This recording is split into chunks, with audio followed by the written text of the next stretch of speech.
In this lesson, we're going to be reviewing exponential properties as well as radical properties.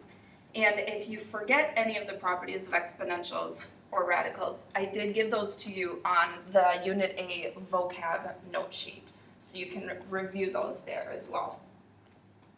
All right, starting with our first example. Whenever we are multiplying powers, we have to be careful to look at the coefficient as numbers, not exponents.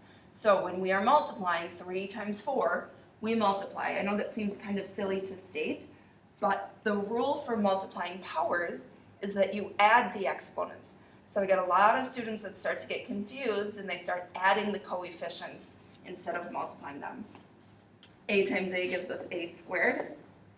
B to the fourth times b to the negative third. When we add those exponents, we get b to the first. Make sure that all of your answers are simplified with no negative exponents. So had those powers been switched and we had a negative 4 and a positive 3, b to the negative 1 would have needed to be simplified, and I'm sure we'll see an example of that later.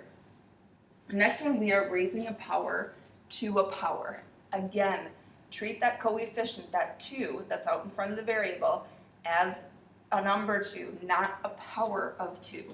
So 2 to the third power is 8. Then we have x to the third power.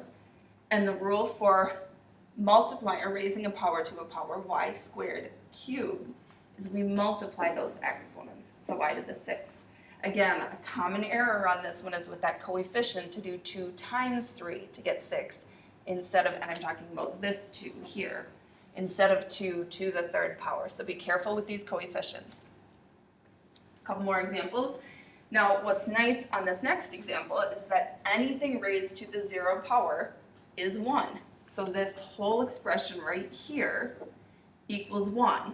So we have 3a times 1, which is 3a.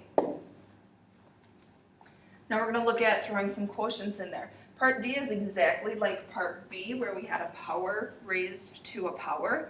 We simply use the denominator and raise that to the power as well. So 5 squared is 25. X cubed squared, we multiply those powers to get x to the 6th, over y squared.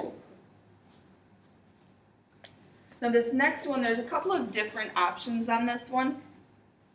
You can simplify it the way it is with the negative exponents, and then see if you need to simplify further to make sure that you don't have any negative exponents in your answer. Or, as step 3 states over here, you can simplify the negative exponents first. And I think for a lot of students, it's easier to work with positive numbers than negative numbers, so you may want to go ahead and get rid of those negative exponents right away. Another caution is a lot of students try and move this 3 when they flip the exponents to make them positive. That 3 is a coefficient. It is not an exponent, and it does not have a negative exponent attached to it. So that 3 will be staying in the denominator.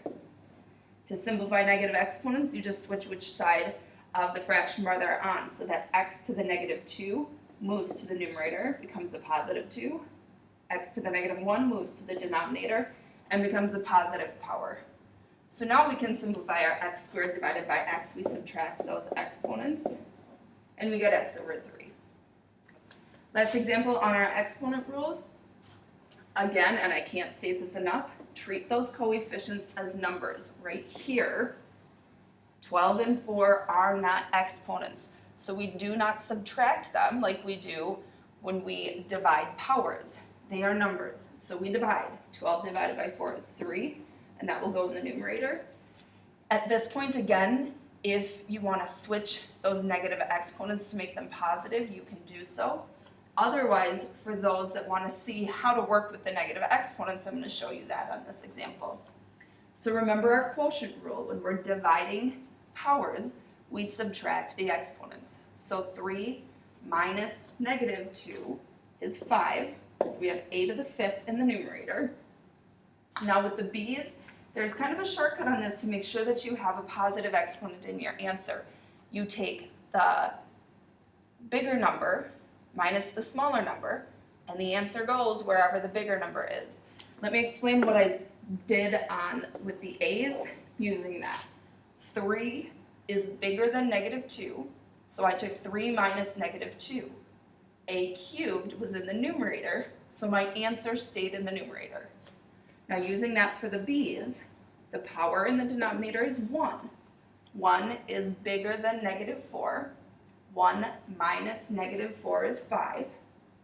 The b with the bigger exponent is in the denominator, so that's where my answer will go. Some of you may have been able to follow that. I just realized I used a lot of words on that one. So let me show you quickly, and if you're good on that one, go ahead and move on to the next video. But for those that weren't, let me show you how to do this by flipping those exponents instead. So we've got 12, a cubed is a positive exponent, so that stays put. 4, that a to the negative 2 moves to the numerator, becomes positive. The b to the first that was in the denominator stays in the denominator. And that b to the negative 4 moves to the denominator and becomes a positive exponent. So now we've got our 12 divided by 4 is 3. A cubed times a squared, add those exponents. B times b to the 4th, add the exponents again.